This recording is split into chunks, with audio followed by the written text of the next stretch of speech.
കണ്ണൂർ 2015 രൂപീകൃതമായിട്ടുള്ള ഒരു കോർപ്പറേഷനാണ് കണ്ണൂർ കോർപ്പറേഷൻ എന്ന് പറയുന്നത്. ആദ്യത്തെ കോർപ്പറേഷൻ കൗൺസിൽ തന്നെ വിവാദങ്ങളിൽ തുടങ്ങിയതാണ്. പ്രധാനമായിട്ടും നിലവിലത്തെ ഭരണസമിതി നേരിടുന്ന 2-3 അഴിമതി ആരോപണങ്ങളുണ്ട്. കേരളത്തിലെ മറ്റൊരു കോർപ്പറേഷനിലും ഇതുപോലെയൊക്കെയുള്ള അഴിമതി ആരോപണങ്ങൾ ഉയർന്നു വരുന്നുണ്ടോ എന്ന് ചോദിച്ചു കഴിഞ്ഞാൽ ഇല്ല എന്നതിനെ നമുക്ക് പറയാൻ സാധിക്കും. പ്രത്യാരോപണങ്ങൾ നിറഞ്ഞു നിൽക്കുന്ന UDF ഭരിച്ചുകൊണ്ടിരിക്കുന്ന ഒരു കോർപ്പറേഷനാണ് കണ്ണൂർ കോർപ്പറേഷൻ എന്ന് പറയുന്നത്. നമസ്കാരം. ഇപ്പോൾ UDFനെ സംബന്ധിച്ചിടത്തോളം UDF ഫുള്ള് സർപ്രൈസ് കൊടുത്തുകൊണ്ടിരിക്കുകയാണ്.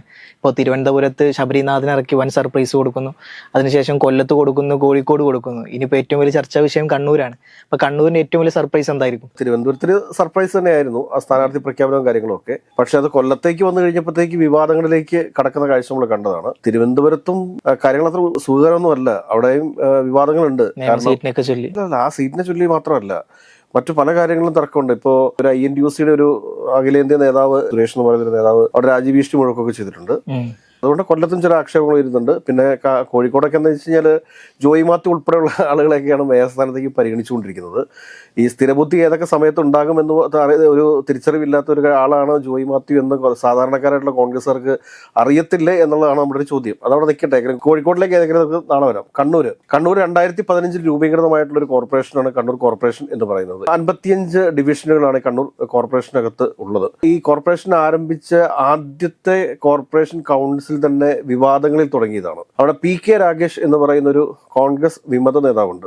അദ്ദേഹം ശരിക്കും പറഞ്ഞാൽ K സുധാകരന്റെ ഒക്കെ ഏറ്റവും അടുത്ത അനുയായിയായിരുന്നു ഒരു കാലഘട്ടത്തിൽ. ഒരു സുപ്രഭാതത്തിൽ അദ്ദേഹത്തിന് കോർപ്പറേഷൻ കൗൺസിലേക്ക് മത്സരിക്കാൻ അദ്ദേഹത്തിനും അദ്ദേഹത്തിന്റെ അനുയായികൾക്കും സീറ്റ് കിട്ടുന്നില്ല എന്നൊരു അവസ്ഥ വന്ന സമയത്താണ് 2015 ആദ്യ കൗൺസിൽ തെരഞ്ഞെടുപ്പിൽ തന്നെ ഇദ്ദേഹം കോൺഗ്രസ് വിമതനായിട്ട് മത്സരിക്കുന്നത്. ദൗർഭാഗ്യവശാൽ ഇദ്ദേഹത്തോട് ഒരു സിമ്പതിയൊക്കെ തോന്നി അവിടെയുള്ള കോൺഗ്രസ് പ്രവർത്തകരെല്ലാം എന്ത് കാട്ടിയെന്ന് ചോദിച്ചു ഞാൻ ഒരു അബദ്ധം കാണിച്ചു.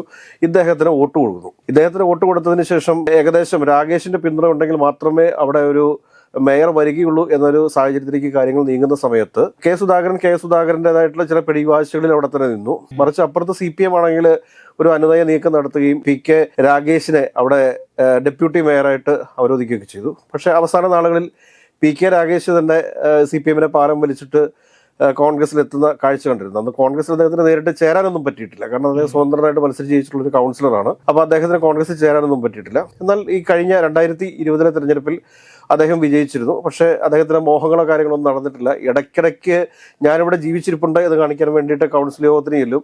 കൗൺസിൽ യോഗത്തിൽ ചെന്നിട്ട് അവിടെ എന്തെങ്കിലും അലമ്പുണ്ടാക്കും. അത് വാർത്താ മാധ്യമങ്ങളെ വിളിച്ച് കാണിക്കും.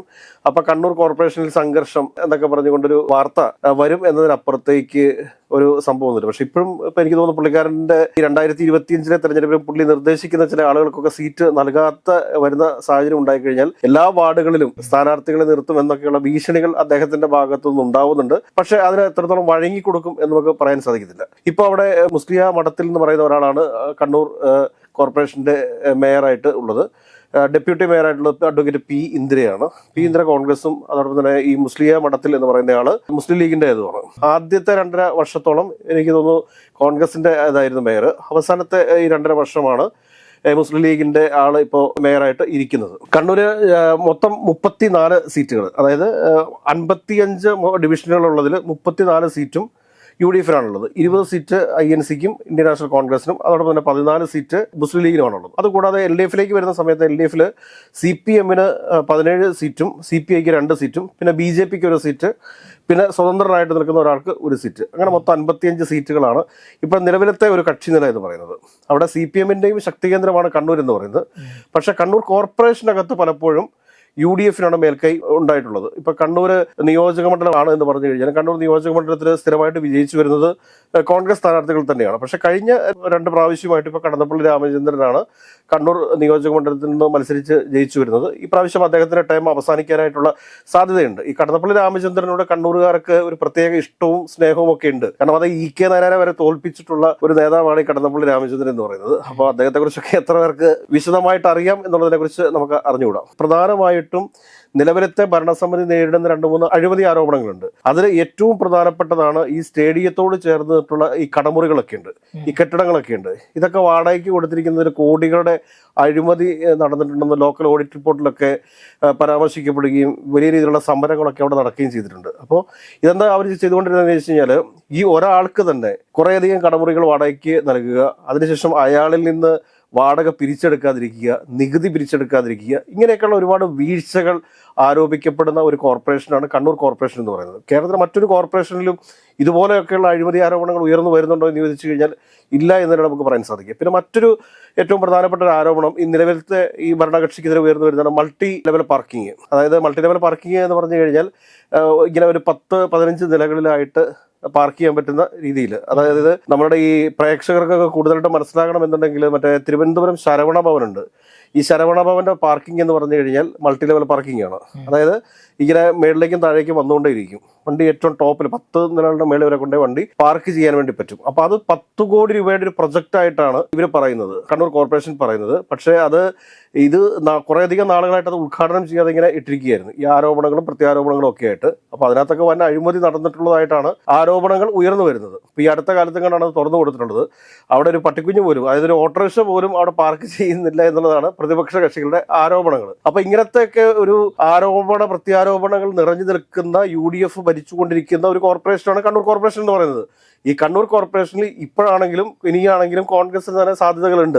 എന്നാൽ ശക്തമായിട്ട് അപ്പുറത്തൊരു പ്രതിപക്ഷമുണ്ട്. പ്രതിപക്ഷം എന്ന് വെച്ചാൽ LDFന്റെ നേതൃത്വത്തിൽ 17 ഡിവിഷൻ അംഗങ്ങളുണ്ടെന്ന് മനസ്സിലാക്കണം. 2 പേര് CPIക്കും ഉണ്ട്. അപ്പൊ ഇങ്ങനെയൊക്കെ ഉള്ളൊരു സാഹചര്യമാണ് നിലവിൽ കണ്ണൂരുള്ളത്. ഇനി കോൺഗ്രസ് പ്രഖ്യാപിക്കാൻ പോകുന്ന ആ സർപ്രൈസ് മേയർ കാൻഡിഡേറ്റ്, ആ മേയർ കാൻഡിഡേറ്റിനെയാണ് നമുക്കറിയാനായിട്ട് ആഗ്രഹമുള്ളത്. ഒരുപാട് പേരുകൾ ഇങ്ങനെ പറഞ്ഞു കേൾക്കുന്നുണ്ട്. പക്ഷേ ഈ റിജിൽ മാക്കുറ്റിയുടെ വരെ പേര് ഇപ്പൊ പറഞ്ഞു കേൾക്കുന്നുണ്ട്. പക്ഷെ നമുക്ക് അതിലേക്കൊന്നും ഇപ്പോൾ പോകാറായിട്ടില്ല. വരും ദിവസങ്ങളിൽ കോൺഗ്രസ് പ്രഖ്യാപിക്കട്ടെ. കോൺഗ്രസ് പ്രഖ്യാപിച്ചതിന് ശേഷം മാത്രമേ നമുക്ക് അതിനെക്കുറിച്ച് സംസാരിക്കേണ്ട ആവശ്യമുള്ളൂ. അതുകൂടാതെ തന്നെ ഇപ്പോൾ സ്വാഭാവികമായിട്ടും UDFന്റെ സീറ്റ് പ്രഖ്യാപനം കഴിയാതെ LDF ഒരു സീറ്റ് പ്രഖ്യാപനത്തിലേക്ക് പോകുമെന്ന് എനിക്ക് തോന്നുന്നില്ല. അറിയാമല്ലോ, ഇത് ത്രിതല പഞ്ചായത്തിലേക്ക് നടക്കുന്ന തെരഞ്ഞെടുപ്പാണ്, പല ഡിവിഷനുകളിലേക്ക് നടക്കുന്ന തെരഞ്ഞെടുപ്പാണ്. ഇവിടങ്ങളിലൊക്കെ ജനസ്വാധീനമുള്ള ഏതെങ്കിലുമൊക്കെ കോൺഗ്രസ് നേതാക്കന്മാർക്ക് സീറ്റ് നിഷേധിക്കപ്പെടുന്ന സാഹചര്യങ്ങൾ ഉണ്ടായിക്കഴിഞ്ഞാൽ അത് CPMന്റെ ഒരു പൊതു സ്വതന്ത്രനായിട്ട് നിർത്തി മത്സരിപ്പിക്കുന്നതിനെ കുറിച്ചൊക്കെ CPM ആലോചിക്കും. അപ്പൊ അതുകൊണ്ട് തന്നെ കോൺഗ്രസിന്റെ ഒരു സീറ്റ് വിഭജനം പൂർത്തിയായ ഒരു പ്രഖ്യാപനം കഴിഞ്ഞതിന് ശേഷം മാത്രമായിരിക്കും CPM തങ്ങളുടെ സ്ഥാനാർത്ഥികളെ പ്രഖ്യാപിക്കുക എന്ന് വേണം നമ്മൾ കരുതാനായിട്ട്. അതിനർത്ഥം CPMകാരെ തെറ്റിദ്ധരിച്ചാൽ കരുത് CPMന് സ്വന്തം വാർഡിൽ മത്സരിക്കാനായിട്ട് സ്ഥാനാർത്ഥികൾ ഇല്ലാത്തത് കൊണ്ടാണ് കോൺഗ്രസിന്റെ സ്ഥാനാർത്ഥി പ്രഖ്യാപനത്തിനായിട്ട് കാത്തിരിക്കുന്നത് എന്നൊക്കെ. അതല്ല, ജയിക്കാൻ സാധിക്കാത്ത ചില വാർഡുകൾ, CPM വിചാരിച്ചാൽ ഒരിക്കലും ജയിക്കാൻ സാധിക്കാത്ത ചില വാർഡുകളിലൊക്കെ 10,000 ഒക്കെ വോട്ട്, 1000-ഓളം ഒക്കെ വോട്ട് അല്ലെങ്കിൽ 1500-ഓളം ഒക്കെ വോട്ട് സ്വാധീനിക്കാൻ ശേഷിയുള്ള ഏതെങ്കിലും ഒരു നേതാവിന് സീറ്റ് നിഷേധിക്കുന്ന സാഹചര്യം വന്നു കഴിഞ്ഞാൽ അയാളെ പിടിച്ചിപ്പുറത്ത് നിർത്താലോ. ഈ PK രാഗേഷ് വിജയിച്ചു പോകുന്ന പോലെ തന്നെ വിജയിച്ചു പോരാൻ സാധ്യതയുള്ള ആളുകൾ എന്ന് വിചാരിച്ച് PK രാഗേഷിനെ പോലുള്ള ഒരാളെ CPM ഇനിയും എടുത്ത് തലയിൽ വെക്കുമോ എന്ന് നമുക്ക് അറിഞ്ഞുകൂടാ. പിന്നെ BJPയെ സംബന്ധിച്ചിട്ട് BJP ഇപ്പോൾ അത്ര വലിയൊരു ശക്തിയൊന്നും ആയിട്ടില്ല അവിടെ. പക്ഷെ എങ്കിൽ തന്നെ ഒരു മത്സരം കാഴ്ചവെക്കാനായിട്ടൊക്കെ സാധിച്ചേക്കാം. ഇപ്പോൾ ഒരു സീറ്റാണ് നിലവിലുള്ളത്. ചിലപ്പോൾ ആ ഒരു സീറ്റ് കൂടി നഷ്ടപ്പെടാനുള്ള സാഹചര്യം ഉണ്ടായേക്കാം. ഒരുപക്ഷെ ഒരു 2 സീറ്റ് കൂടെ കൂടുതൽ നേടാനായിട്ടുള്ള സാധ്യതകളും ഉണ്ടാവും. ഏതൊക്കെയാലും കണ്ണൂർ കോർപ്പറേഷനകത്ത് തീപാറുന്ന മത്സരങ്ങൾ നടക്കും എന്ന കാര്യത്തിൽ ഒരു സംശയവും വേണ്ട. വളരെ നല്ല രീതിയിലുള്ള മത്സരങ്ങൾ നടത്തും. അതുകൂടാതെ ഈ PK രാഗേഷിനെ പോലെയുള്ള ആളുകൾ ഉയർത്തുന്ന റിബൽ പ്രശ്നങ്ങളും അവിടെയുണ്ട്. അത് കോൺഗ്രസിനകത്ത് ഇതിൽ കൂടുതലാണെന്ന് മാത്രമേ ഉള്ളൂ. റിബൽ പ്രശ്നങ്ങളുമുണ്ട്. ഈ പ്രശ്നങ്ങളെല്ലാം പറഞ്ഞ് പരിഹരിച്ച് അവസാനിപ്പിച്ച് ഏറ്റവും ഒടുവിലായിരിക്കും ഒരുപക്ഷെ കണ്ണൂർ കോർപ്പറേഷന്റെ സ്ഥാനാർത്ഥി പട്ടിക കോൺഗ്രസ് പുറത്തിറക്കുക. കാരണം കോൺഗ്രസിന് കുറച്ചുകൂടി കോൺഫിഡൻസ് ഉള്ള ഒരു കോർപ്പറേഷനാണ് കണ്ണൂർ കോർപ്പറേഷൻ എന്ന് പറയുന്നത്. അതുകൊണ്ട് തന്നെ ഏറ്റവും അവസാനമായിരിക്കും കണ്ണൂർ കോർപ്പറേഷന്റെ സ്ഥാനാർത്ഥി പട്ടിക പുറത്തു വരിക എന്നാണ് നമ്മൾ പ്രതീക്ഷിക്കുന്നത്. ഏതൊക്കെയാലും സർപ്രൈസ് സ്ഥാനാർത്ഥികൾക്ക് വേണ്ടിയിട്ട് നമുക്ക് ഒരു ദിവസം കൂടെ കാത്തിരിക്കാം.